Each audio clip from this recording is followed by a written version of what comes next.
Breastfeeding is a hot topic nowadays. Women tend to go back and forth about where it should be done and whether or not formula is a better option. What about mothers who go back to work? Is formula their only choice? Well, today we're going back to basics to answer these questions and more with pediatrician and parenting expert, Dr. Alanna Levine.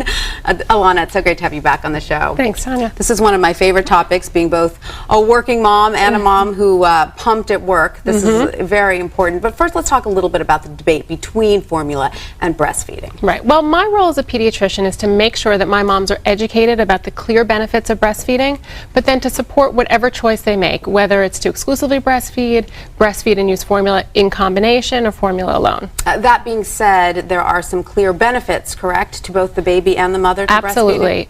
Studies have shown a decrease in infections for the baby, decrease in respiratory infections, gastrointestinal infections. It helps with things like obesity and diabetes later on, so it's very important for the baby, and there are maternal benefits as well. Decrease in breast cancer, ovarian cancer, you return to your original weight quicker, so I think parents need to know that. And that's some new information, correct? Yes. The increased benefits to the mother. We're just finding all of this out. More and more every day. All right, great. So let's get to real life here. Okay. Unfortunately, in this country, most of us don't have the 6 months off when we have a child, which is what I understand the recommended minimum of breastfeeding is. Is that correct? Right. Usually what I tell people is, for as long as you can is great. My first goal is to exclusively breastfeed for 6 months, but if it's going well, which it did for me, I continued on past a year. Even. Okay, but you would tell women, even if they can just do 3 months, 4 months, whatever you can do. Whatever you can do is fine.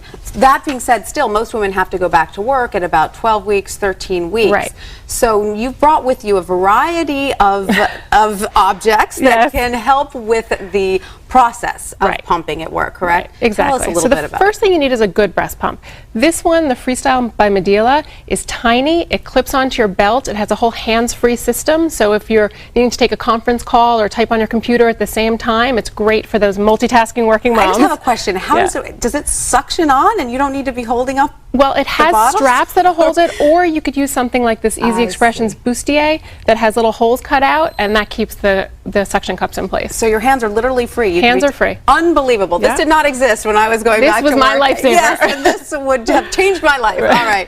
And what about these bags? You say this helps because it just eliminates a couple steps. Correct? Right. You really want to make it as quick and easy as possible. So if you can pump into a bag that you can then twist tie, label, and store in the refrigerator or the freezer, you're not dealing with all the washing of bottles and things if you pump into a bottle. All right. And you've got the car adapter there, which helps when you're on the go. That's right. Battery adapter, car adapter. I use the car adapter all the time. I came home from dinner with my husband, didn't want to pump when I got home. I'd pump on the way home, put it right in the fridge or the freezer, and I was good to go. And it's important for most working women to know that you need to probably pump about 2 or 3 times during the day, correct, to keep up your supply? Exactly, exactly. And what advice would you give mothers who are having trouble with their supply? The most important thing to do is find a good lactation consultant. And you can do that. If you don't know one in your area, you can go on to www.ilca.org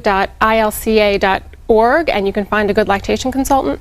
There are things that they can do. There are hospital grade pumps you can rent. There are herbs like fenugreek and thistle that'll help you. So there's so many options out there for working moms. What about drinking extra water? That's what I was always told. Does that help as well? Extra water helps because the more you're hydrated, the more milk you're going to make. And now what about finding a place at work to pump? Now, there aren't really laws in place about this, but you recommend that women should go and talk to their employers about maybe setting aside a room that's not a bathroom. Absolutely. There is some legislation that's now in development, but I think it's really important before you have the baby, talk to your employer, educate your employer on the benefits of breastfeeding for both the mom and the baby, explain to them fewer days missed at work is better for the company, and really set aside an area where you can pump or breastfeed if you bring your child to work to make it more successful for you. Because the bathroom is not really where you want to, you wouldn't prepare your lunch in the bathroom. That's exactly right. It's not a clean place and it's really not acceptable. All right. I've heard that in California, I've never seen this, but I've heard that in California almost every company has a lactation room. A lot of companies do, and it's really a wonderful